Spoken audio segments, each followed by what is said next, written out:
Hello everyone, welcome back to my channel রূপসাস wonder world. কেমন আছো সবাই? ভিডিওর প্রথমেই সবাইকে জানাই বাংলা শুভ নববর্ষের অনেক অনেক শুভেচ্ছা। আজকে রবিবার, আজকে বাংলা নববর্ষ, মানে বাংলা নতুন বছরের শুরু। তো আজকের দিনটা সবাই ভীষণ ভালো কাটাও, ভীষণ এনজয় করো। তো আমি রেডি হয়ে গেছি, আমি আমার মামা বাড়িতে যাচ্ছি। তো চলো, মামা বাড়িতে আজকে কি করি না করি সবটাই এই ভিডিওর মাধ্যমে শেয়ার করব। আর আজকের দিনটা সবাই খুব এনজয় করে কাটাও। দিনটা ছিল রবিবার আর তার মধ্যে ছিল বাংলা নববর্ষ। জানি অনেক দেরি হয়ে গেল আমার ভিডিও আপলোড করতে, কারণ নববর্ষ তো প্রায় 15-16 দিন আগে চলে গেছে। আসলে মাঝখানে আমি অন্যান্য ট্রাভেল ব্লগ শুট করার জন্য এদিক ওদিক গেছিলাম, একটু ব্যস্ত ছিলাম।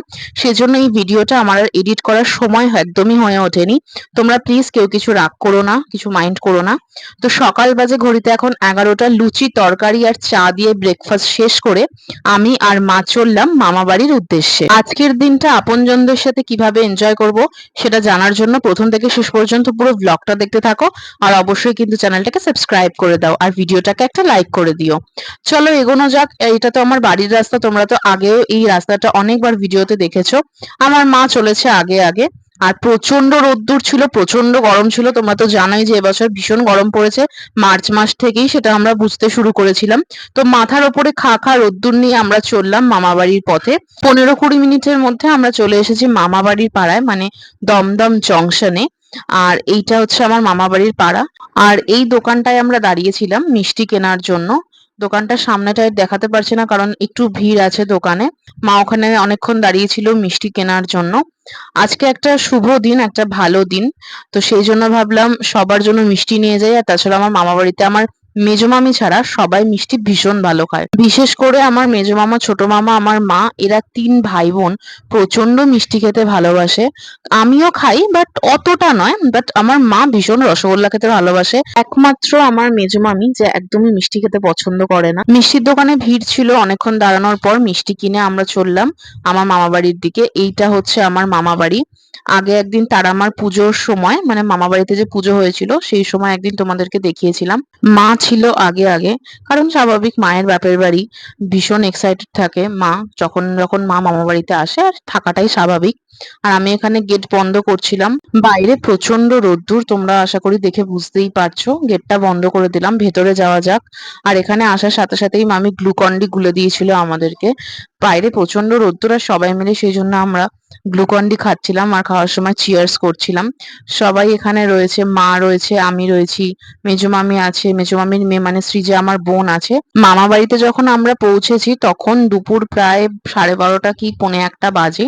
তো গল্প করতে করতে কখন 2-2:30 বেজে গেছে বুঝতেই পারিনি। আর এখানে আমরা খাবার দাবার নিয়ে বসে গেছি, মানে দুপুরের ভুরিভোজ। দুপুরের জমজমাটে খাওয়া দাওয়া নিয়ে আমি বসে গেছি। এখানে রয়েছে গরম গরম ধোয়া ওঠা ভাত আর সাথে চিংড়ি মাছ দিয়ে পেঁয়াজ পোস্ত। আমার মামিরা ভীষণ ভালো রান্না করে, আমি মামিদের হাতে রান্না খেতে ভীষণ পছন্দ করি। আমি, মা আর বোন খেতে বসেছিলাম। আর যখনই আমরা আসি মামিরা ভীষণ ভালোবেসে রান্না করে, মামারা খুব ভালোবেসে বাজার করে, তারপর মামিরা খুব ভালোবেসে রান্না করে। যখনই আমরা আসি আমি আর মা, তখনই মামিরা চেষ্টা করে আমাদের পছন্দ মতো রান্না করে, মানে যেটা আমরা খেতে পছন্দ করি সেটা রান্না করে খাওয়ানোর। আর আমাদের কাছে সবাই মিলে একসাথে হই হুল্লোড় করা, মজা আনন্দ করাটাই মেন। মামা মামি ভাই বোন সব সময় সবাই আমাদেরকে খুব হাসি মুখে ওয়েলকাম করে। আর যখন আমাদের বাড়িতেও কেউ আসে বা আমরাও চেষ্টা করি সব্বার সাথে হাসি মুখে সেই ভালো সম্পর্কটা বজায় রাখার। আসলে কি বলতো, সম্পর্কের মূল্য তো সবাই বোঝে না। আর সম্পর্কগুলোকে টিকিয়ে রাখতে গেলে নিজেদের ব্যবহারটাকেও ঠিক রাখতে হয়। কারণ আমি মনে করি যে কোনো সম্পর্ক একতরফা হয় না, সম্পর্কটা দু তরফ থেকেই হয়। একা কোনোদিনও কোনো সম্পর্ক টিকিয়ে রাখা যায় না। বাপরে, অনেক ভারী ভারী কথা বলে ফেললাম, যাই হোক। আর এখন খাওয়া দাওয়ার পর মামি মা শুয়ে আছে, আমি আর বোন বসে আছি। দুপুরবেলা বাইরে প্রচন্ড তাপ, সেই জন্য দরজা জানলা সব বন্ধ করে এখানে ঘরটা একদম ভেতরটা চিল হয়ে রয়েছে, কারণ এসি চলছে। আমরা 4 জনে মিলে এখানে শুয়ে বসে সবাই মিলে আনন্দ করছি, হাসি ঠাট্টা করছিলাম। অনেকদিন পর মামি ভাই বোন সবার সাথে দেখা হয়েছে। তো গল্প করতে করতেই অর্ধেক সময় কেটে যায়। বাইরে ঘুরলেই যে এনজয় করা যায় এমনটা নয়। প্রিয় মানুষজন যদি কাছে থাকে, পাশে থাকে, তাহলে ঘরে বসেও এনজয় করা যায়। আর এখানে মা আর মামি গল্প করছিল, আমি আর বোন একটু ঢং করে নিচ্ছিলাম। সন্ধে বাজে এখন 6টা। দেখতেই পাচ্ছ। আর আমরা এখানে বসে গেছি কোল্ড ড্রিঙ্কস এর গ্লাস হাতে নিয়ে। তোমরা অন্য কিছু ভেবো না, এটা কোল্ড ড্রিঙ্কসই ছিল। আমরা সবাই থামস আপ বা কোকা কোলা খেতে ভীষণ পছন্দ করি, সেই জন্য যখনই কেউ কোল্ড ড্রিঙ্কস আনে থামস আপ বা কোকা কোলাটাই আনে।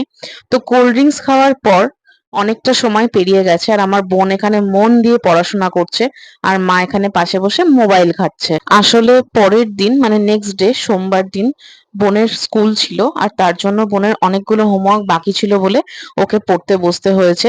সবকিছুর মাঝখানে তো পড়াশোনাটাও দরকার, তাই না বলো? সেই জন্য বোনকে বললাম তুই তোর হোমওয়ার্কটা কমপ্লিট কর, তারপর আবার আমাদের সাথে গল্প করিস। আর এখানে চলে এসেছে আইসক্রিম। আমার বোন আর ভাই দুজনে গিয়ে আইসক্রিম কিনে নিয়ে এসেছে। সবাই নিজেদের পছন্দের মতো চকলেট আইসক্রিম, চকোবার, কর্নেটো সমস্ত কিছু আনতে বলে দিয়েছিল ভাইকে আর বোনকে। কে কোন আইসক্রিম পছন্দ করে সেটা দেখে কিন্তু ভাই আর বোন নিজেরা বেশ দায়িত্ব সহকারে সবার জন্য আইসক্রিম কিনে এনেছে। এটা ছিল সৃজার মানে আমার বোনের আইসক্রিম। সবাই মিলে আমরা একসাথে আইসক্রিম খাচ্ছিলাম। বাইরে এত গরম, তার মধ্যে যদি এরকম ঠান্ডা ঠান্ডা আইসক্রিম পাওয়া যায় তাহলে কে না ভালো খাবে বলো? আর এখানে মা আমার সাথে আইসক্রিম অদল বদল করছে। আমার আনা আইসক্রিমটা মায়ের পছন্দ, সেই জন্য মা নিজের আইসক্রিমটা আমাকে দিয়ে আমার আইসক্রিমটা মা খাবে বললো। তো ঠিক আছে, আমি তো আইসক্রিম খেতেই থাকি, যাই হোক। আর এটা হচ্ছে আমার ছোট মামির ঘর। বোন ছোট মামির ঘরে আসার জন্য বইপত্র নিয়ে চলে এসেছে।